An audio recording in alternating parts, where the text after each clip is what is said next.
This is episode 2 of our father-son trip, the 2 days we spent at Zion National Park in April of 2019. We were staying in St. George, Utah, which is about 45 minutes from the park. We got there on a Sunday afternoon, and we hadn't planned on going to Zion until Monday morning, but we decided to take a ride out, and you can see that the ride out there is scenic in and of itself. It's nice to go in the evening. The sun is at your back and a lot of the mountains are lit up. In the morning when you go in, the sun is behind the mountains and it's kind of dark. The only place we went that evening was the visitor center. It's a really beautiful place. This poor prospector, the poor girls wouldn't leave this guy alone. On our way back, we stopped and had dinner at the Stagecoach Grill in Hurricane, Utah. It's a beautiful place and the food was really good. We were very happy with it. One of the things we wanted to do on this trip was see stars. So that night we drove out to a state park north of St. George. Saw a lot of stars, satellites, all kinds of great things. And then we stopped at this scenic overlook of St. George on the way back. The thing about Zion is you can only drive into the park so far before you have to turn east and go out the east gate. If you want to go any further north where the trails are, you have to take the shuttle bus.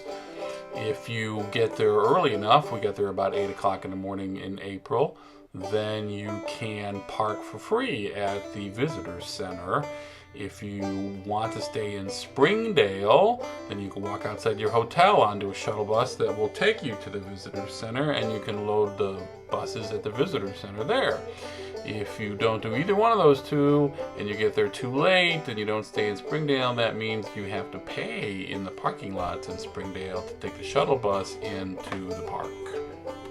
As you can see, the shuttle buses are immaculate. They're also very timely. We never had to wait more than a minute or two between any of the buses that we wanted to take. Now, this is April on a weekday. I can't make the same promise in July or August.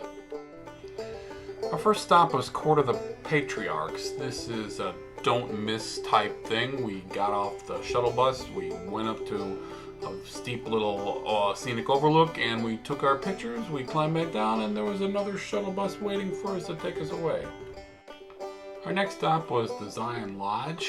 It's a beautiful place. You can eat there, there's a gift shop, you can go to the bathroom, get water. You can even stay at the Zion Lodge if you so desire.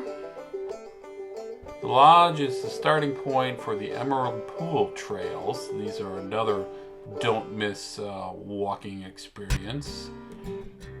As you can see, the trails are mostly paved. He's not actually pointing at anything.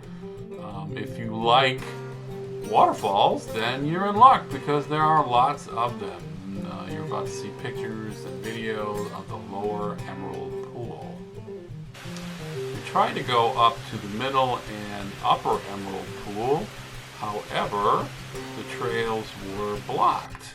You can see there's a fence there, and the reason for it is that landslide right there. Big old rocks in the way. As you can see, you can go horseback riding, or in their particular case, it was muleback riding. Our next stop was the Grotto, which was another waterfall. It was a nice little hike, very scenic. There were some other trails near the grotto that were blocked due to the fact that there were more landslides. That seemed to be a popular thing. Two of the things that we didn't do at Zion was the Narrows, which were closed anyway, and Angel's Landing. There are plenty of other videos on YouTube about Angel's Landing, and if you watch them, you'll see why I didn't go.